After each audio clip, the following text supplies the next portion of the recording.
Mais il se trouve que Clavière n'a pas recruté que Mirabeau. Il a recruté un autre journaliste qui s'appelait Brissot. Alors, qui était Brissot? C'est un personnage ruiné, c'est un journaliste ruiné comme Mirabeau. Hein. Il était ruiné, il était tellement ruiné qu'il était poursuivi pour dette, il était emprisonné pour dette. Qu'a fait Clavière? Il a payé toutes ses dettes cash et il l'a sorti de prison. Alors, inutile de vous dire que quand on vous paye vos dettes cash et qu'on vous sort de prison, vous êtes éternellement dévoué à la personne. Et vous lui êtes éternellement redevable. C'est ça a été le cas. Qu'a fait Clavière avec Brissot? Eh bien, ils ont fondé ensemble la Société des Amis des Noirs. Ça, vous devez connaître, je pense. La Société des Amis des Noirs, c'était une association philanthropique d'inspiration anglaise qui a été créée en 1788, donc un an avant la Révolution française, et qui militait contre la traite. Alors, il ne faut pas confondre la traite et l'esclavage, ce n'est pas la même chose. La traite, c'est la revente. On achète des esclaves en Afrique et on les revend aux Antilles. Voilà, c'est le commerce.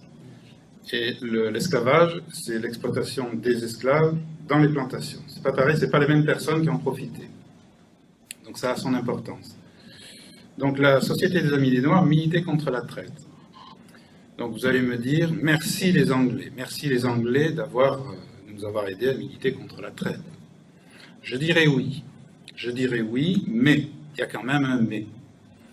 Ici aussi, il y avait des causes économiques, évidemment. Il y avait des causes économiques, c'est que la traite anglaise était en concurrence avec la traite française. Et alors là, il y a un détail qui a son importance, c'est qu'il y avait des compagnies anglaises qui avaient fait faillite en faisant la traite.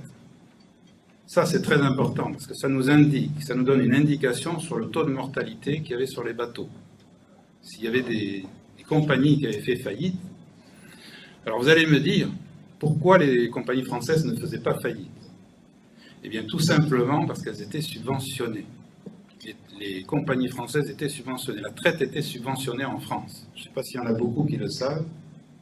La traite était subventionnée en France. Alors, on peut comprendre qu'un gouvernement libéral comme l'Angleterre ait vu d'un mauvais œil ce gouvernement français qui subventionnait ces compagnies maritimes. Donc, on peut comprendre qu'ils aient entretenu un lobby pour faire abolir la traite, pour éliminer un concurrent, en fait. C'était ça le problème.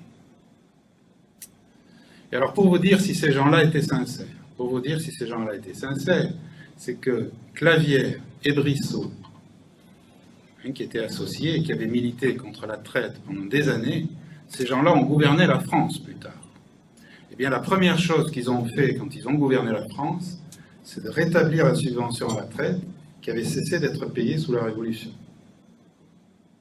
Alors vous allez me dire pourquoi ils ont fait ça? Eh bien tout simplement parce que, n'ayant pas réussi à faire abolir la traite en France, on s'était rabattu sur un artifice.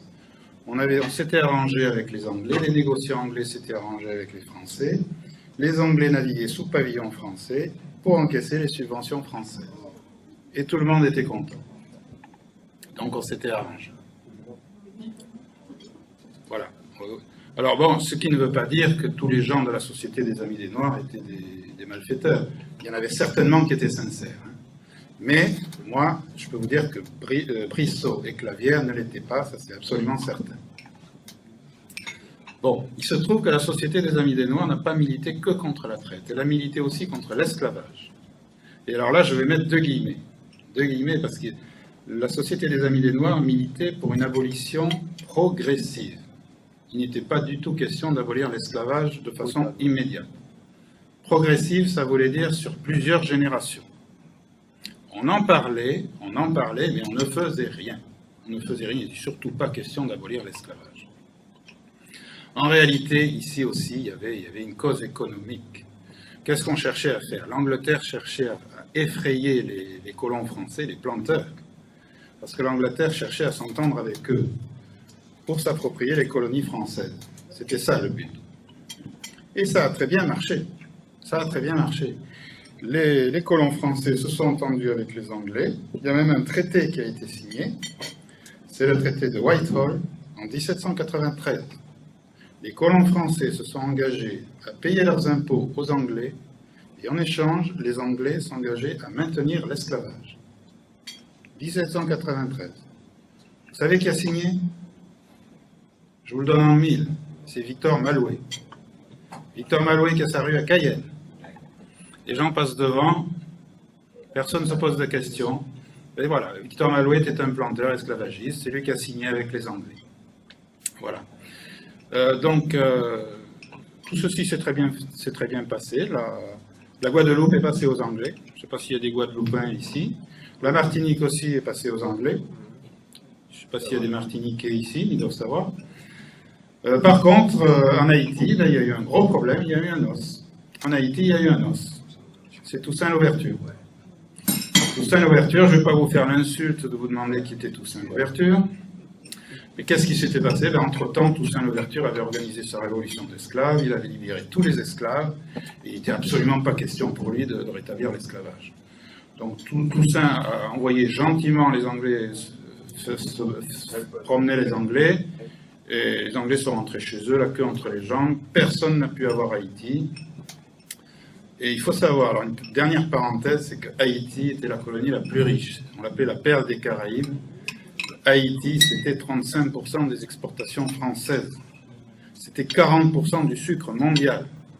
La France faisait le meilleur café du monde. C'était une richesse considérable. La France inondait l'Europe avec ses produits. On ne peut pas imaginer la richesse que c'était. Bon, mais tout ça a été perdu. Ni la France ni l'Angleterre n'ont pu l'avoir. Je ne vais pas aller plus loin parce qu'on m'a dit de faire bref.